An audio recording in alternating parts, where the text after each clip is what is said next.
આ વખતે સૌરાષ્ટ્રમાં વરસાદ ખેંચાતા સૌથી વધુ મુશ્કેલી ખેડૂતોને પડી છે. જગતનો તાત હાલ ચિંતામાં છે.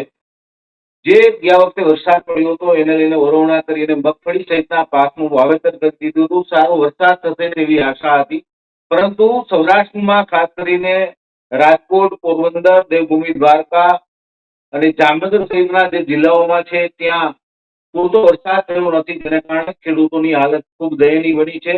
ખેડૂતોની નજર સામે હાલ મગફળી સહિતનો પાક છે એ સુકાઈ રહ્યો છે. જ્યાં સુધી મેઘરાજાની કૃપા ન થાય તો આ પાક બળી જાય તેવી સ્થિતિ છે. આવી સ્થિતિમાં ખેડૂતો સતત ચિંતામાં છે. ત્યારે એક કિસ્સો એવો સામે આવ્યો છે દેવભૂમિ દ્વારકા જિલ્લાનો, કે જ્યાં ખંભાળિયાના લાલપડા ગામના એક ખેડૂતે મગફળીના પાક ઉપર ટ્રેક્ટર ફેરવી દીધું હતું અને આ પાક વેરવિખેર કરી નાખ્યો હતો. ત્યારે હાલ કાનપર શેરડી ખંભાળિયાના જે છે ત્યાંના ખેડૂત આગેવાન નથુભાઈ ભાગરકા આપણી સાથે છે. નથુભાઈ, ધ ગુજરાતીમાં આપનું સ્વાગત છે. ખાસ કરીને સૌરાષ્ટ્ર અને દેવભૂમિ દ્વારકા અને પોરબંદર સહિતના જિલ્લામાં જે વરસાદ ખેંચાયો છે અને હાલ પાકની શું સ્થિતિ છે, ખેડૂતોની શું સ્થિતિ છે? જિગ્નેશભાઈ, ખેડૂતોની સ્થિતિ તો બહુ ખરાબ થઈ જ ગઈ છે. અહીંયા હવે કદાચ ને વરસાદ થાય તો આજની તારીખમાં 40 થી 50% ખેડૂતે મગફળી ઉપાડવાનું ચાલુ કરી દીધું છે. જે મગફળી ઊભી છે એમાં હવે વરસાદ થાય તો પણ કઈ ફાયદો નથી. એટલે ખેડૂતની અત્યારે હાલત બહુ કફોડી છે. અને ખાસ પ્રશ્ન એ છે, પાણીના મોટા ઇસ્યુ છે, પીવાના પાણીની મોટી તકલીફ છે. અને આજે છેલ્લા લાસ્ટ 1.5 મહિનોથી વરસાદ એક પણ થયો નથી, એટલે પાક ટૂંકમાં પૂરો જ થઈ ગયો છે. હવે એમાં વરસાદ થાય તો કઈ ફાયદો થાય નહીં. જિગ્નેશભાઈ, જે રીતે વાત કરીએ, તમારા લાલપડામાં જે ખેડૂતે છે ટ્રેક્ટર પાક ઉપર ફેરવી દીધું છે, એ ખેડૂતની સ્થિતિ અને આ દ્રષ્ટિઓ હવે સામાન્ય બની ગઈ છે. વરસાદ ખેંચાતો હતો એને લઈને શું કેવું છે, ખેડૂતોની શું વ્યથા છે?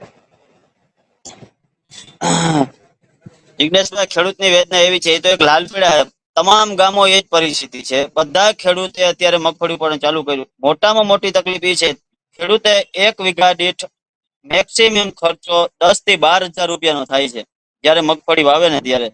જિગ્નેશભાઈ, હવે એ વાવી એના ઉપર એટલો ખર્ચો કર્યો, પ્લસ ખાતર બિયારણ, અને આજ તમે કોઈ પણ ગામમાં જાઓ, દ્વારકા જિલ્લાના કોઈ પણ ગામમાં જવાની છૂટ, બધે આ જ હાલત છે જિગ્નેશભાઈ.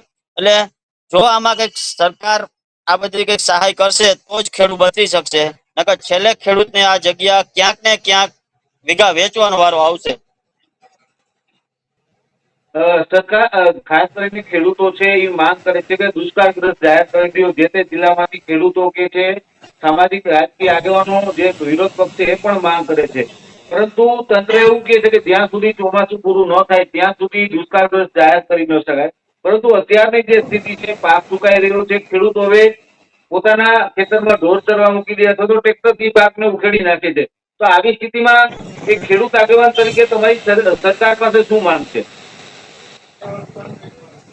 અમારી જિગ્નેશભાઈ એ જ માંગ છે કે ચોમાસાના 3 મહિના તો નીકળી ગયા છે, માત્ર 1 ઇંચ વરસાદ થયો છે. સરકાર સમજે છે કે આમાં ખેડૂતનો ખરેખર પાક નિષ્ફળ 100% ગયો છે.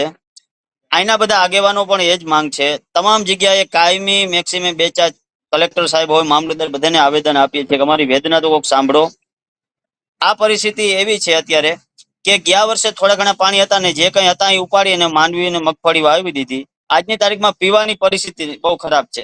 અને નર્મદાનું પાણી અહીંયા હજી એક પણ આવ્યું નથી, અને હવે બહુ આશા પણ નથી લાગતી કે આ સરકાર અહીંયા પાણી પહોંચાડી શકે. હવે વરસાદ થયો નથી, પાક સુકાઈ ગયો. ખેડૂતોની હવે શું માંગ છે? હવે ખેડૂતો માટે સરકારે શું કરવું જોઈએ? તમારા માટે ખેડૂતોની શું માંગ છે? જિગ્નેશભાઈ, અમારા ખેડૂતને એવી બધાની માંગ છે કે 100% જેને જે પાક વીમો માફ કરી દે. એક તો અમારાથી 100% પાક વીમો ભરાશે જ નહીં.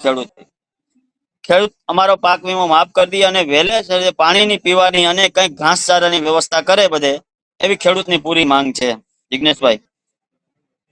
અત્યારે જે સ્થિતિ છે એ મુજબ વીઘા દીઠ કેટલું નુકસાન ખેડૂતોને થઈ ગયું છે અને સરકાર પાસે તમારી શું અપેક્ષા છે? ખેડૂતને વીઘા દીઠ મેં કીધું ને હમણાં કે મેક્સિમમ 12 થી 15 હજાર રૂપિયાનો ખર્ચો ચડી ગયો છે 1 વીઘા દીઠ. હવે આમાં કદાચ ને ઓલે ફેરાની જેમ કદાચ સરકાર 42,000 રૂપિયા આપે છે તો આ ખેડૂત કોઈ બચી નહીં શકે. એટલે અમારી એવી માંગ છે કે 100% પાક વીમો આપે અને કઈ ઘાસચારો અને પાણીની વ્યવસ્થા થાય તો જ શક્ય છે.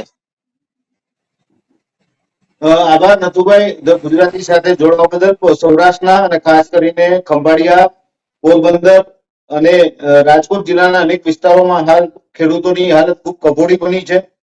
દુષ્કાળગ્રસ્ત જાહેર કરવાની માંગ ખેડૂતો કરી રહ્યા છે. આવી સ્થિતિમાં જો સરકાર ખેડૂતોની વહારે નહીં આવે તો તેમને મોટું નુકસાન સહન કરવાનો વારો આવશે, કારણ કે પોતાની મહેનત અને ખર્ચથી જે પાકનું વાવેતર કર્યું હતું એ વરસાદના અભાવે હાલ નિષ્ફળ થઈ ગયું છે. આવી સ્થિતિમાં જો સરકાર ખેડૂતોની વહારે નહીં આવે તો આ જગતના તાતની હાલત કફોડી બનશે. આ વિષય પર આપનું શું કહેવું છે એ અમારા કોમેન્ટ બોક્સ ઉપર જણાવશો.